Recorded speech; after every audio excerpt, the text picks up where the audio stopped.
Imagine being one of the biggest artists in the world, breaking records, selling out stadiums, and putting your culture on the global map, only to be told you're not American enough for the Super Bowl stage. That's exactly what's happening right now with Bad Bunny. The NFL just tapped him for the halftime show, and almost instantly, a firestorm of controversy erupted. But here's the real question. Is this backlash about music or about politics and identity in America? Let's break it down. When the NFL revealed Bad Bunny as their Super Bowl halftime performer, it seemed like a natural pick. He's one of the most streamed artists in the world, standing shoulder to shoulder with Drake and Taylor Swift. His concerts sell out in minutes, his tours crash ticketing websites, and his global influence is undeniable.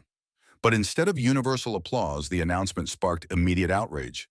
And the criticism was very different from what we saw last year with Kendrick Lamar.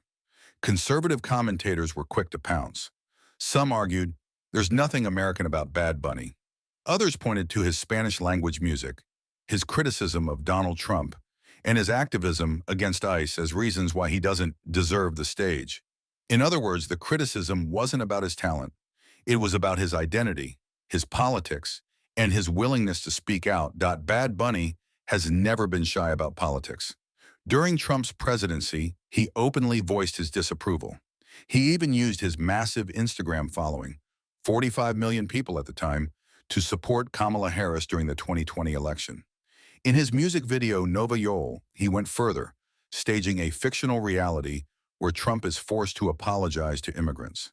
This bold artistic choice became a cultural flashpoint, cementing his reputation as an outspoken critic of Trump-era policies. But perhaps his most controversial stance has been against ICE, U.S. immigration and customs enforcement.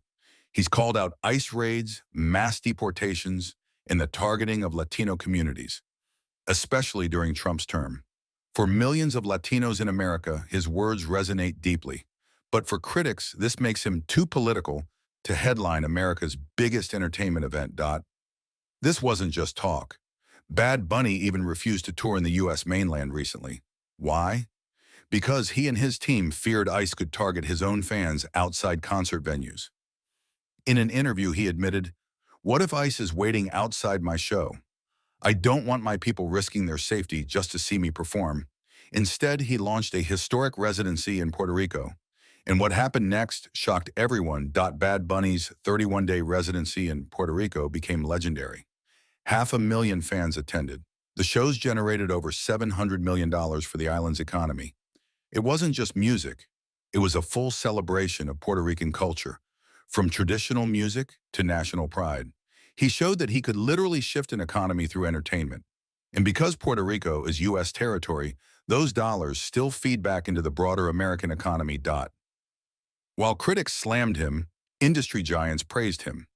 Jay-Z, who helps oversee the Super Bowl halftime show, called him inspiring. Bruno Mars tweeted, "Go get 'em, Bad Bunny." For them, this isn't just about music. It's about representation. Bad Bunny represents millions of Latinos whose culture has shaped the U.S. for decades. There's another layer here. Bad Bunny has openly challenged traditional ideas of masculinity and sexuality. In past interviews, he said he doesn't box himself in, admitting that while he identifies as heterosexual today, life can change, and he refuses to conform to rigid expectations. For many, this makes him an even more powerful symbol of change. For others, it's one more reason to criticize him. Here's the truth most people don't realize. The Super Bowl halftime show isn't chosen just to please fans. It's a strategic business decision worth hundreds of millions of dollars. The NFL isn't just picking artists. They're picking global marketing powerhouses. Bad Bunny isn't just popular. He's a global cultural juggernaut. He's the most streamed artist on Spotify for multiple years, beating even Drake and Taylor Swift. His tours have broken records, crashing Ticketmaster, and his streaming numbers dwarf those of most American superstars. From a business standpoint, it's a no-brainer. Advertisers pay up to $7 million for a single 30-second commercial during the Super Bowl. The NFL wants to prove to those brands that their event can reach not just the U.S., but the world. Bad Bunny brings the Latin American market, the Spanish-speaking world, and millions of younger, globally connected fans who may not usually tune into the NFL. And let's be honest, The NFL has been fighting to shake the idea that it's only appealing to a narrow slice of America. Bringing in Bad Bunny isn't just music, it's marketing genius. It shows advertisers the league can deliver an international, youthful, diverse audience, exactly what big brands crave right now. At the heart of this backlash is a bigger cultural conversation. Who gets to define American? Critics say Bad Bunny doesn't belong because his songs aren't mostly in English, and his politics don't align with theirs.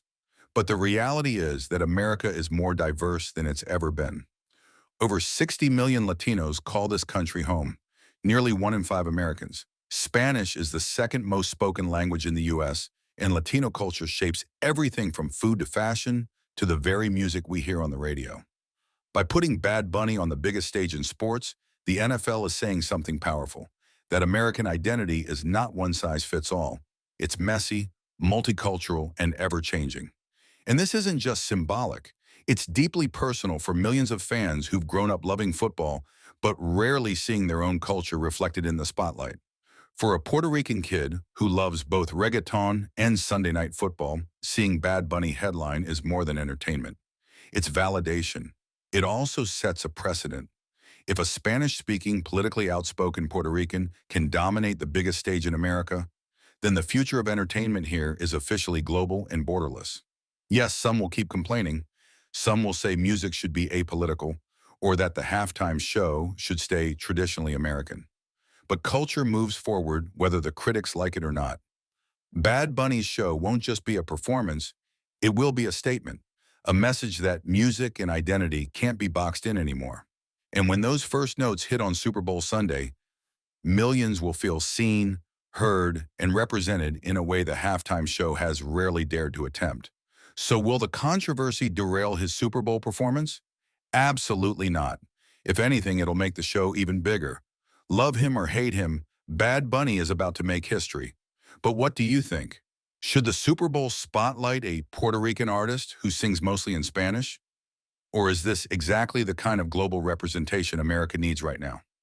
Drop your thoughts in the comments, and don't forget to like, subscribe, and hit the bell so you never miss when we break down the biggest stories in music and culture.